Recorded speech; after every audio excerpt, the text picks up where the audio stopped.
Hello friends, welcome back in only face classes. तो दोस्तों, एक बार फिर से आपका ओनली फेस क्लास में बहुत बहुत स्वागत है। आइए आज हम लोग एक +2 लेवल का बहुत इंटरेस्टिंग और एक बहुत प्यारा सा टॉपिक पढ़ने वाले हैं, जिस टॉपिक का मेरा नेम है एप्लीकेशन ऑफ गॉस लॉ या एप्लीकेशन ऑफ गॉस लॉ बोलेंगे या गॉस थ्योरम बोलेंगे। तो आज जो है हम एप्लीकेशन ऑफ गॉस लॉ जब पढ़ेंगे तो आइए इसका मीनिंग समझते हैं। What do you mean by application of Gauss theorem या Gauss law? Application of Gauss law या गॉस थ्योरम का मीनिंग क्या होता है, आइए हम इसको समझते हैं। तो एप्लीकेशन ऑफ गॉस लॉ का मीनिंग ये होता है कि सपोज करते हैं कि ये मेरे पास एक स्फीयर है और इस पे बहुत पॉजिटिव चार्ज रखा हुआ है और ये चार्ज यूनिफॉर्मली डिस्ट्रीब्यूटेड है, इसके इन साइड में भी और आउटसाइड वाले सरफेस पे भी डिस्ट्रीब्यूटेड है। तो अगर इस पे चार्ज डिस्ट्रीब्यूटेड है तो ये इलेक्ट्रिक फील्ड को बाहर की तरफ निकालेगा, क्योंकि इस पे पॉजिटिव चार्ज है और पॉजिटिव चार्ज जो है इलेक्ट्रिक फील्ड प्रोड्यूस करता है बाहर की तरफ। ये मेरे पास एक हॉलो स्फीयर है, जिस तरह से फुटबॉल होता है और बीच में कुछ नहीं होता है, हॉलो होता है, खोखला होता है, उसी तरह से हॉलो है और इसके सरफेस पे कुछ चार्ज रखा गया है। तो इस चार्ज की वजह से इलेक्ट्रिक फील्ड इधर बाहर की तरफ निकलेगा। और यहाँ पे एक रॉड रखा हुआ है, इस पे भी चार्ज डिस्ट्रीब्यूटेड है और ये भी बाहर की तरफ इलेक्ट्रिक फील्ड बाहर निकाल रहा है। और एक यहाँ पे प्लेट है और इस पे भी चार्ज डिस्ट्रीब्यूटेड है, ये भी इलेक्ट्रिक फील्ड निकाल रहा है। तो इसने जो इलेक्ट्रिक फील्ड बाहर की तरफ निकाला, इसने जो इलेक्ट्रिक फील्ड बाहर की तरफ निकाला और ये जो निकाला, उस इलेक्ट्रिक फील्ड की इंटेंसिटी अलग अलग होता है और अलग अलग पॉइंट पे। इस पॉइंट पे इलेक्ट्रिक फील्ड ये प्रोड्यूस करेगा, उसका इंटेंसिटी अलग। इस पॉइंट पे प्रोड्यूस करेगा, उसका इंटेंसिटी अलग। सिमिलरली ये जो हॉलो स्फीयर है, ये भी अलग अलग पॉइंट पे जो इलेक्ट्रिक फील्ड निकालेगा, उसका इंटेंसिटी मतलब ताकत, उसका स्ट्रेंथ अलग अलग होगा। तो इस पॉइंट पे इलेक्ट्रिक फील्ड जो प्रोड्यूस हो उसका इंटेंसिटी क्या है, उसको अगर हम फाइंड आउट करना चाहें, या ये जो आपका सॉलिड स्फीयर है, इसने जो इस पॉइंट पे इलेक्ट्रिक फील्ड इस पॉइंट पे निकाला, उसकी इंटेंसिटी क्या है, अगर आप जानना चाहते हैं, उस इंटेंसिटी को फाइंड आउट करना चाहते हैं, तो गॉस का थ्योरम या गॉस का लॉ यूज करके बहुत आसानी से हम लोग इसको फाइंड आउट कर सकते हैं। इसी को बोला जाता है एप्लीकेशन ऑफ गॉस लॉ। तो चलिए हम लोग गॉस का यूज करके, गॉस लॉ का यूज करके, और इसके लिए और इसके लिए और फिर इस रॉड के लिए अलग अलग पॉइंट पे जो इलेक्ट्रिक फील्ड प्रोड्यूस हुआ है, उस इलेक्ट्रिक फील्ड की इंटेंसिटी कितनी होगी, इसको फाइंड आउट किया जाएगा गॉस थ्योरम या गॉस लॉ का यूज करके, बहुत सिंपल वे में। तो जब 1 2 3 4 ऐसा मेरे को फेनोमेना मिल रहा है, ऐसा एरिया मिल रहा है जहाँ पे गॉस लॉ का जब यूज करना है, तो आइए हम लोग थोड़ा सा इन सिंपल वे में समझते हैं कि गॉस लॉ है क्या। थोड़ा गॉस लॉ को एक बार जो है ब्रीफली हम इसको इंट्रोड्यूस कर दे रहे हैं, इसके बाद हम पहुंचेंगे, एक एक करके सबको एक्सप्लेन किया जाएगा। जब गॉस लॉ इतना इम्पोर्टेंट है ही, तो थोड़ा सा गॉस लॉ को जाने। तो हमने प्रीवियस लेक्चर में आपको गॉस लॉ के बारे में बता रखे हैं कि अगर मानते हैं कि मेरे पास कोई यहाँ पे एक चार्ज रखा हुआ है +Q, और इस चार्ज को कोई ऐसे स्फीयर चारों तरफ से क्लोजली बाउंड किया हुआ है, घेरा हुआ है, और ये मानते हैं कि ये एक स्फीयर का जो ये शेप बन रहा है, स्फेरिकल शेप बन रहा है। जैसे मानते हैं कि मेरे पास एक फुटबॉल है और उसके सेंटर पे एक चार्ज रखा गया, तो फुटबॉल के सेंटर पे एक चार्ज रखेंगे तो उसका जो सरफेस होगा, पूरे उस जो है चार्ज को क्लोज किया है, बाउंड किया है, बांधा है। तो इस सरफेस से होकर के ये प्लस चार्ज है, तो बाहर की तरफ इलेक्ट्रिक फील्ड निकलेगा, बहुत सारे इलेक्ट्रिक फील्ड निकलेंगे। और ये जो इलेक्ट्रिक फील्ड निकलेगा, ये पूरे सरफेस से निकलेगा, पूरे क्लोज सरफेस से निकलेगा, एक स्फीयर के हर एक सरफेस से, पूरे सरफेस से निकलेगा। तो ये जो जितना भी इलेक्ट्रिक फील्ड लाइन निकला, इसकी जो है नंबरिंग कितना है, उसको फाइंड आउट करना हो, तो गॉस का ये कहना था कि यहाँ पे थोड़ा सा एक हम लोग ऐसे थोड़ा सा ये पार्ट ले लेते हैं और इसको हम बोलते हैं डेल्टा एस, इसको बोलते हैं डेल्टा एस। और ये वेक्टर क्वांटिटी होता है, इसलिए लिखा जाता है वेक्टर डेल्टा एस। और ये डेल्टा एस का डायरेक्शन बाहर की तरफ होता है, और इस डेल्टा एस के साथ देखिएगा तो ऐसे इलेक्ट्रिक फील्ड इधर बाहर निकलेगा ही। तो इस इलेक्ट्रिक फील्ड का और डेल्टा एस का दोनों का डॉट प्रोडक्ट ले लें, मतलब ई डॉट डेल्टा एस, तो मेरे को पता चल जाएगा इस डेल्टा एस से कितना इलेक्ट्रिक फील्ड लाइन बाहर निकल रहा है। और इसको इंटीग्रेट कर दें तो पूरे जो है इस जो सरफेस है स्फीयर का, उससे कितना इलेक्ट्रिक फील्ड लाइन निकल रहा है पता चल जाएगा जब इंटीग्रेशन करेंगे तब। अगर इंटीग्रेशन ना करें तो केवल डेल्टा एस से कितना निकल रहा है ये हमको इन्फॉर्मेशन मिलेगा। अब इंटीग्रेट कर दिए तो पूरा सरफेस से निकल गया। और गॉस का ये कहना था कि जितना भी ये इलेक्ट्रिक फील्ड लाइन निकल रहे हैं इसके अंदर जो ये प्लस चार्ज है, इस प्लस चार्ज में एप्सिलॉन नॉट से डिवाइड कर दें तो ये भी हमको बताएगा कि इससे कितना इलेक्ट्रिक फील्ड लाइन निकल रहा है। यानी कि ये भी बता रहा है कि इलेक्ट्रिक फील्ड लाइंस की संख्या कितनी है और ये भी बता रहा है कि इलेक्ट्रिक फील्ड लाइंस की संख्या कितनी है। That means both are equal to each other, ये दोनों एक दूसरे के इक्वल होगा। तो ये हम जो है डॉट प्रोडक्ट लेके इंटीग्रेशन करके और इसका इलेक्ट्रिक फील्ड्स की संख्या निकाल रहे हैं। और ये डायरेक्ट ये सरफेस में जितना चार्ज को बाउंड किया है, क्लोज किया है, उसी चार्ज में एप्सिलॉन नॉट से डिवाइड कर दे रहे हैं तो हमको पता चल जा रहा है कि कितना इलेक्ट्रिक फील्ड लाइन हमको बाहर निकला। It is known as Gauss law. यही गॉस का कहना था कि अगर कोई चार्ज किसी सरफेस से बाउंडेड है तो उस चार्ज में एप्सिलॉन नॉट से डिवाइड कर देंगे, then we get how many number of electric field lines are passing through a given surface. ये हमको मिल जाएगा कि किसी गिवन सरफेस, कोई क्लोज गिवन सरफेस से कितना इलेक्ट्रिक फील्ड लाइन निकल रहा है पता चल जाएगा। तो अब हम इसका यूज करेंगे और सपोज करते हैं कि मेरे पास ये एक रॉड है और इस रॉड का टोटल लेंथ मानते हैं कि L है और इस पे चार्ज एकदम यूनिफॉर्मली, मतलब एक समान दूरी पे कुछ चार्ज डिस्ट्रीब्यूटेड है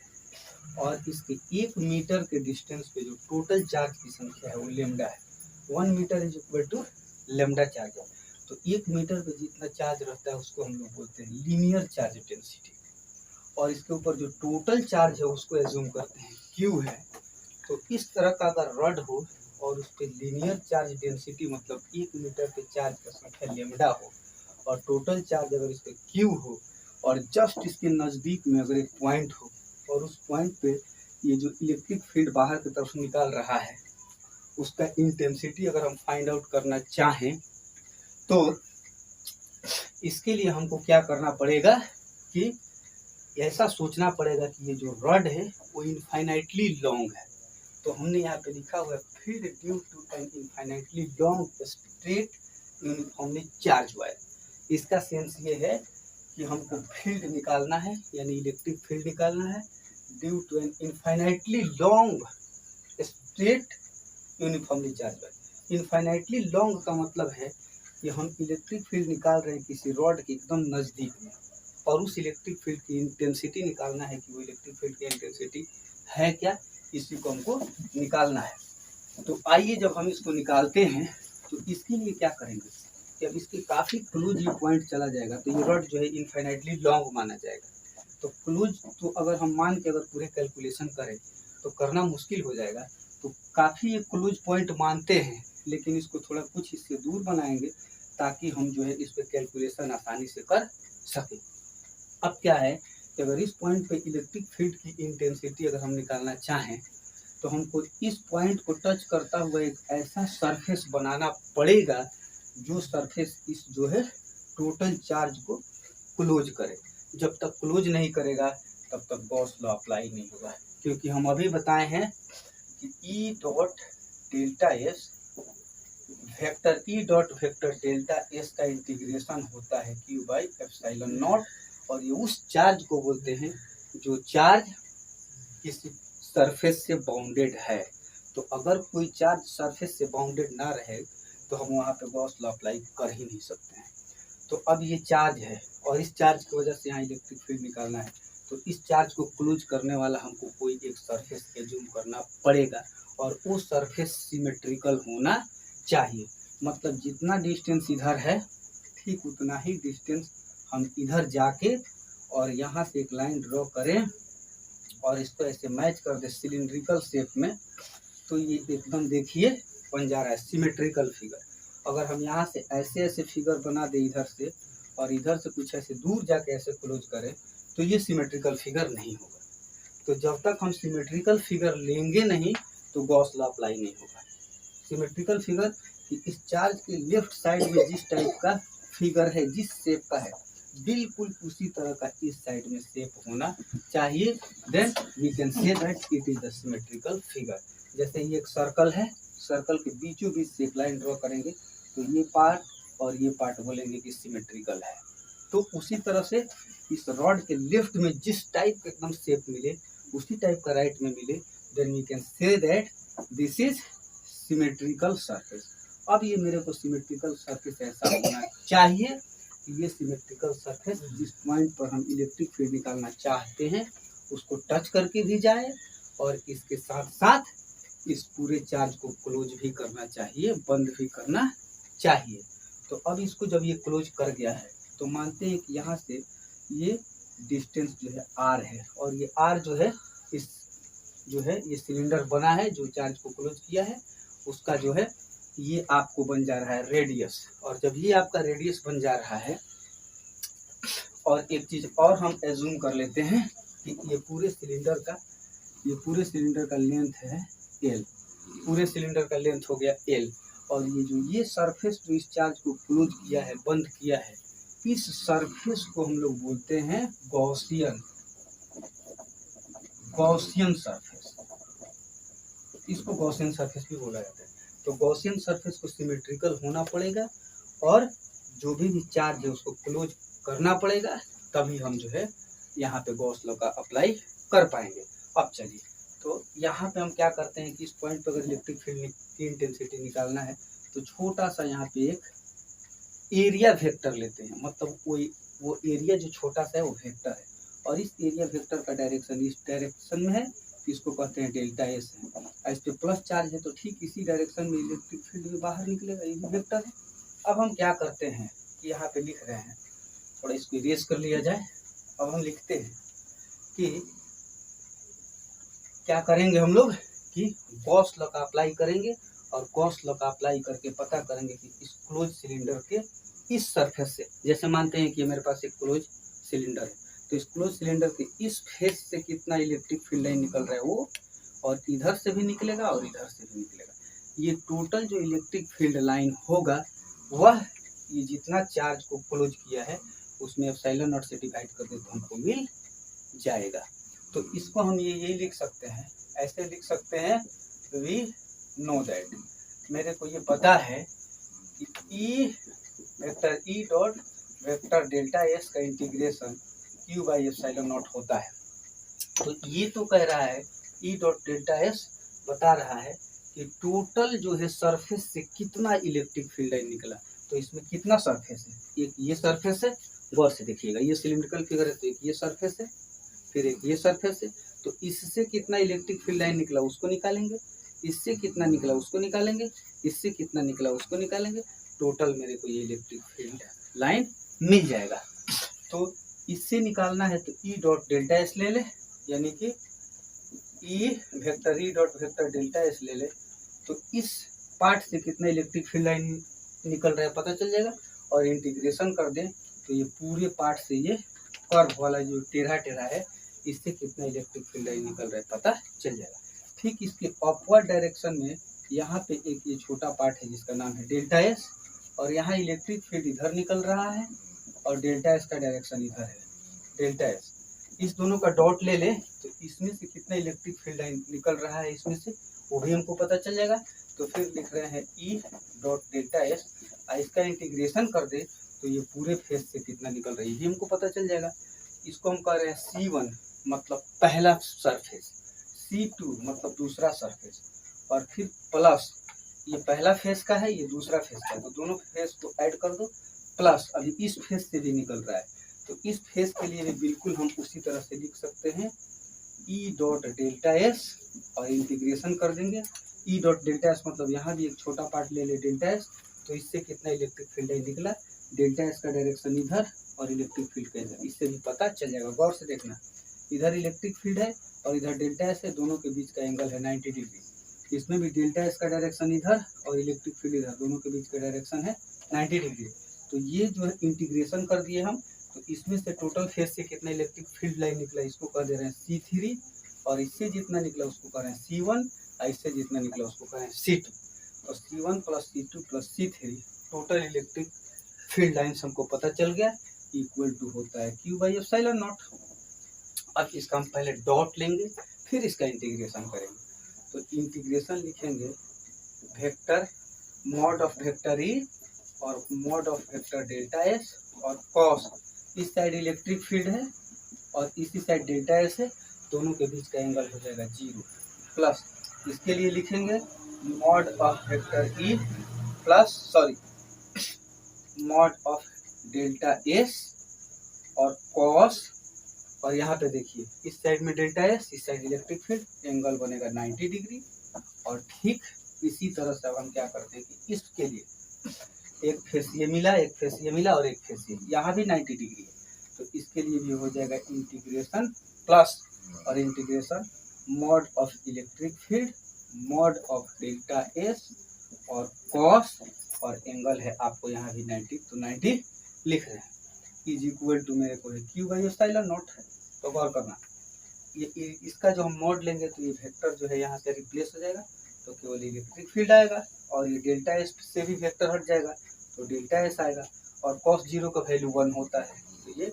1 लिख ले यहाँ पे प्लस, और इसका हम लेंगे इस इलेक्ट्रिक फील्ड का मॉड लेंगे तो इसमें से ई बाहर की तरफ निकल के आएगा ई, और डेल्टा एस भी डेल्टा एस निकल के आएगा, वेक्टर हट जाएगा, और cos 90 डिग्री का वैल्यू होता है 0, cos 90 0, तो 0 से इंटू करेंगे तो ये पोर्शन खत्म, इसमें भी 0 से cos 90 करेंगे तो खत्म, तो बस मेरे को एक पार्ट यही बच जाएगा, और ये बचेगा मेरे को C1, तो C1 इज इक्वल टू मेरे को मिलेगा क्यू बाई एप्सिलॉन नॉट। ये हमको मिला केवल इस फेस की वजह से इलेक्ट्रिक फील्ड लाइन कितना निकला, और बाकी दो फेस के बीच में एंगल 90 है तो मेरे को 0 हो जाएगा। अब आइए हम इसको कैलकुलेशन करते हैं, और इसी से हमको पता चल जाएगा कि इस पॉइंट पे जो इलेक्ट्रिक फील्ड निकल रहा है उसकी इंटेंसिटी क्या है। तो इसके लिए अब हम क्या करेंगे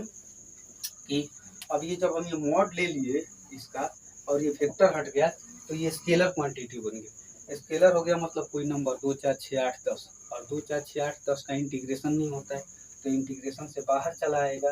और ये रहेगा मेरे को delta S is equal to Q by epsilon naught. अब ई और इंटीग्रेशन डेल्टा एस का सेंस ये है मेरे को, इंटीग्रेशन डेल्टा एस का सेंस ये है कि यहाँ पे डेल्टा एस, फिर यहाँ पे डेल्टा एस, फिर यहाँ पे डेल्टा एस करके ये पूरे जो है कर्व मतलब ये टेढ़ा है, इस पूरे कर्व पार्ट का अगर हम सरफेस एरिया निकालें तो सिलेंडर का जो है टोटल कर्व सरफेस एरिया होता है 2 पाई आर, और एल होता तो है 2 पाई आर एच, एच मतलब इस सिलेंडर का हाइट, लेकिन इसका हम हाइट दे के रखे हुए हैं एल, तो इसके जगह पे हम ले लेते हैं एल इज इक्वल टू, और ये देखिएगा चार्ज, इसके 1 मीटर पे अगर चार्ज है लेमडा, तो एल मीटर पे 1 मीटर पे चार्ज है आपको लेमडा, तो एल मीटर पे निकालना हो तो एल से इंटू कर दे इधर, तो L M is equal to L into lambda हो जाएगा। तो पूछा जाए कि इस पर टोटल चार्ज कितना है, तो या तो क्यू लिखेंगे और नहीं तो क्यू के बदले में लिखेंगे लेमडा, एल लेमडा, मतलब टोटल चार्ज इस पर एल लेमडा है, तो यहाँ लिख लेना है L lambda by epsilon naught. अब देखिएगा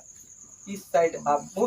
2 पाई आर है, इस साइड भेजा जाए तो electric field is equal to होगा L lambda by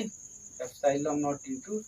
2 pi R L, और एल से एल कैंसिल हो जाएगा, तो ई इज इक्वल टू आपको मिलेगा lambda by 2 pi R epsilon naught. यही मेरे को इस पॉइंट पे इलेक्ट्रिक फील्ड जो मिला उसकी इंटेंसिटी है, ताकत है, इसे ही हमको फाइंड आउट करना था। तो लिखेंगे it is the intensity, it is the intensity of electric field due to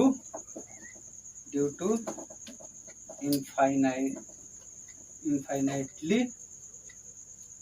long